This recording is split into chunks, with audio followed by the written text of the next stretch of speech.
संपूर्ण भारतवर्ष में पाकिस्तान और आतंकवाद के खिलाफ सामूहिक रूप से सर्व समाज खड़ा है। आतंकवाद समाप्त होना चाहिए और पाकिस्तान की निरंतर ऐसी घटनाएं जिनको मुंह तोड़ जवाब मिलना चाहिए। जिस प्रकार से कश्मीर में अमन चैन शांति थी, कश्मीर में केसर की खुशबू थी, पर्यटन से रोजगार था और कश्मीर की घाटी में बच्चों और युवाओं के हाथ में कलम थी और अपना भाग्य लिखने का आधार था। आदरणीय प्रधानमंत्री नरेंद्र मोदी जी और गृह मंत्री अमित शाह जी के पूर्णतः नियंत्रण से 370 हटने के बाद कश्मीर के लोग बड़े आनंदित थे। कहीं ना कहीं आतंकवाद और पाकिस्तान को ये पेट में दर्द था। उस पेट दर्द से इस प्रकार की घटना घटित हुई, हम इसकी कड़े शब्दों में निंदा करते हैं। क्या हिंदू, क्या मुस्लिम, क्या अन्य कोई, सभी जाति धर्म के सर्व समाज इसके साथ सामूहिक खड़े रहना चाहिए। आतंकवाद समाप्त होना चाहिए। जिन देशों में आतंकवाद पनप रहा है वो देश बर्बाद हो चुके हैं, वहां पर उनके देशों की स्थिति कटोरे से भी बदतर हो चुकी है। इसलिए आतंकवाद समाप्त के लिए हमको सामूहिक खड़े रहना चाहिए। कल हमारे यहाँ बड़ी चौपड़ पर एक बहुत बड़ा आक्रोश सभा थी जिसमें आतंकवाद मुर्दाबाद, पाकिस्तान मुर्दाबाद, इस प्रकार का आक्रोश था और उसी आक्रोश के तहत कुछ स्टिकर छपाए गए जिनपे आतंकवाद मुर्दाबाद, पाकिस्तान मुर्दाबाद, इस प्रकार के स्टिकर बड़ी चौपड़ गणेश जी के मंदिर के जहां जूते चप्पल खोलते वहां लगाए, सुलभ शौचालय के बाहर लगाए और कुछ एक स्थान ऐसे थे जो मस्जिद के सामने चौराहे पर फुटपाथ पे इत्यादि आते थे, वहां भी लगाए। किसी को कोई आपत्ति नहीं थी, लेकिन किसी को ये आपत्ति हुई कि ये लगाने से धार्मिक भावनाएं आहत हुई। पाकिस्तान मुर्दाबाद और आतंकवाद मुर्दाबाद बोलने से किसी की धार्मिक भावनाएं आहत कैसे हुई? हमारा इस लगाने के पीछे, बोलने के पीछे एक ही उद्देश्य है कि हम हिंदू मुस्लिम सब सामूहिक संगठित खड़े हैं। ये संदेश जाना चाहिए कि हम सब चाहते हैं कि पाकिस्तान और आतंकवाद को मुंह तोड़ जवाब मिले, इसके लिए हम सब साथ हैं।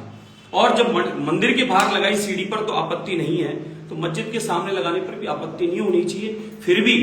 फिर भी किसी को अगर लगता है कि इससे धार्मिक भावनाएं आहत होती है, मन की प्रकार से दुखी हुआ, तो हमारे मंदिर की सीढ़ी पर लगाने से हमें आहत नहीं हुई। हम जूते चप्पल खोलते हैं और खोल के फिर जाते हैं और हम पाकिस्तान को इस प्रकार से प्रताड़ित कर रहे हैं, ताड़ना दे रहे हैं, बहिष्कार कर रहे हैं कि आपने जो किया वो ठीक नहीं है। और अगर किसी को लगता है, क्योंकि ये संविधान के आधार पर देश चलता है, यहाँ सबको अपने धर्म पूजा पद्धति मानने की सबको अधिकार है, उस तहत हम सब मान रहे हैं। तो अगर किसी को लगता है कि ये चीज ठीक नहीं है, धार्मिक भावनाएं आहत हुई, तो मैं उसके लिए खेद प्रकट करता हूं। लेकिन पाकिस्तान मुर्दाबाद और आतंकवाद मुर्दाबाद ये मैं निरंतर बोलता रहूंगा। मस्जिद के सामने नहीं बोलूंगा, अब मैं मंदिर के सामने बोलूंगा, सार्वजनिक जगह चौराहे पर बोलूंगा, लेकिन मैं उनके खिलाफ इस बात को बोलूंगा और पूरा देश इसमें सामूहिक साथ है। तो अगर किसी को लगता है फिर भी कि ऐसा लिखने से, ऐसा बोलने से वहां पर किसी को अगर कोई दुख हुआ है, तो उसके लिए खेद है, क्योंकि इस समय हम सबको साथ खड़े रहना है और मोदी जी के फैसले के साथ रहना है और पाकिस्तान को और आतंकवाद को मुंह तोड़ आप उनको जवाब देना है। इसमें आप सब, हम सब एक साथ दें एक दूसरे का और सरकार के साथ रहें।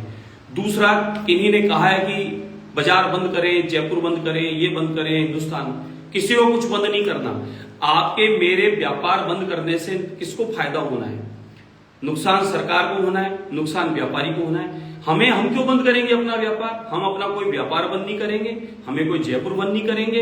इस प्रकार की कोई अफवाह में ना हो, न मैं ऐसा चाहता हूं। हमें किसी को कुछ बंद नहीं करना, हमें सब खुला रखना है, निडर होकर जीना है और हमेशा आतंकवाद के खिलाफ बोलना है, आतंकवाद के खिलाफ हमें सबको साथ में खड़े रहना है। मेरा आपसे यही अनुरोध और अपील है, किसी प्रकार की कोई अफवाह में ना आए। सामूहिक, क्या हिंदू, क्या मुस्लिम, क्या अन्य, सारी जाति पंथ के लोग एक रहें, क्योंकि उन्होंने अपना जाति धर्म पूछकर ऐसा किया क्योंकि वो चाहते थे कि देश में किसी प्रकार से माहौल खराब हो।